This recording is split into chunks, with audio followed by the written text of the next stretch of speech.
Pozdrav! U prethodnoj video lekciji upoznali smo se s nazivima za brojeve u zbrajanju. Danas ćemo se upoznati s nazivima za brojeve u oduzimanju. Ponovimo. Ovaj račun čitamo 5 minus 2 je 3 ili 5 manje 2 je 3. Dakle, u računskoj radnji oduzimanja imamo znak minusa. Minus ili manje. Oduzimanje i zbrajanje su računske operacije ili radnje. Tu jednakost možemo zapisati i ovako. 5 minus 2 je 3, a i ovako 3 je jednako 5 minus 2. U oba slučaja kažemo da je 3 jednako 3.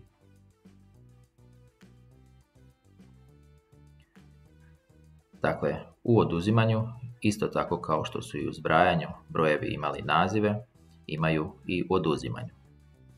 Prvi broj u oduzimanju nazivamo umanjenik. To je broj koji se umanjuje. Drugi broj nazivamo umanjitelj. To je broj koji umanjuje umanjenik. Te rezultat oduzimanja nazivamo razlika. Dakle, prvi broj je umanjenik, drugi broj je umanjitelj, a rezultat oduzimanja jest razlika. Ponekad je to teško za zapamtiti, pa evo mala pomoć. Umanjenik završava jednako kao i riječ učenik. Učenik, umanjenik.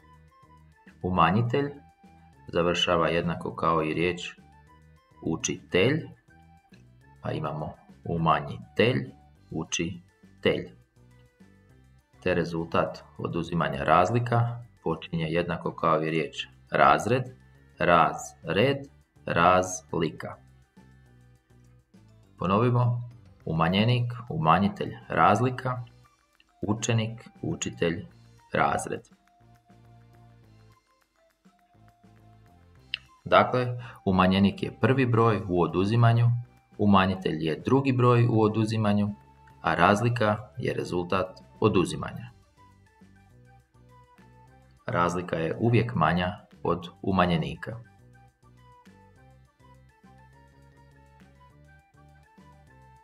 Ponekad će biti potrebno oduzeti i 3 ili više brojeva.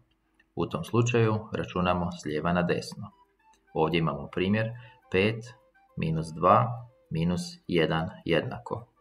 Pa imamo dakle prva dva broja s lijeva na desno su 5 i 2, njih oduzimamo, 5 minus 2 je 3, a broj koji nismo računali prepisujemo, to je 1, tako da zapisujemo minus 1, a 3 minus 1 je 2.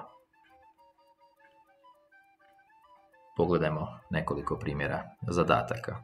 Ovdje imamo 4 kružića, oduzet ćemo 3 i vidjeti koliko nam je ostalo. Možemo govoriti i o bombonama. Ako imamo 4 bombone i pojedemo 3 bombone, koliko nam je bombona ostalo. Pogledajmo kako to zapisujemo matematički. Dakle, na početku smo imali 4 bombone, pojeli smo 3 i ostala nam je 1.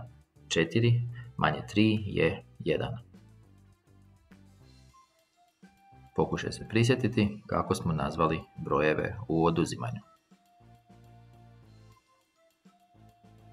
Prvi broj je umanjenik, dakle 4 je umanjenik. 3 je umanjitelj, a rezultat oduzimanja, u ovom slučaju 1, je razlika. Pokušaj riješiti ovaj zadatak. Umanjenik je 5, a umanjitelj 3. Kolika je razlika?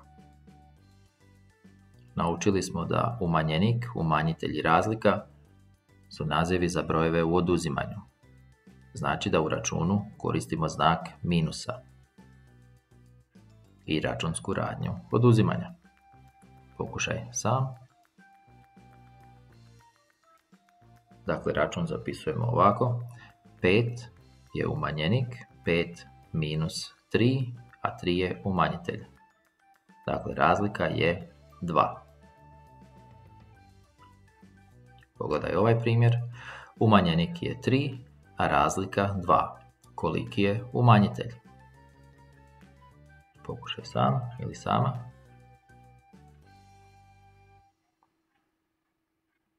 Dakle, umanjenik je 3, zapisujemo 3, znamo da se radi o računskoj operaciji ili radnji oduzimanja, pa pišemo minus i nedostaje nam umanjitelj, a razliku znamo, pa pišemo jednako 2. 3 minus 1 je 2. Odgovor je, dakle, umanjitelj je 1. Umanjitelj možemo dobiti ako oduzmemo umanjenika od razlike. 3 minus 2 je 1. Pogledajmo ovaj primjer. Umanjitelj je 4, a razlika 1. Koliki je umanjenik? Pokušaj sam zapisati račun.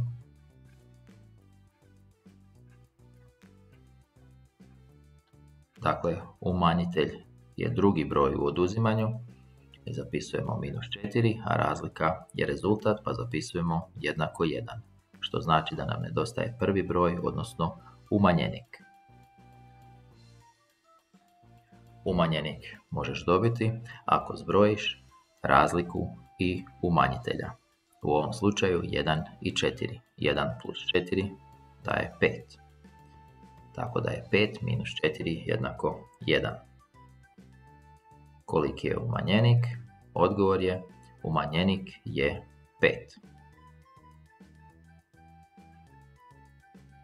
Hvala na pozornosti i pozdrav!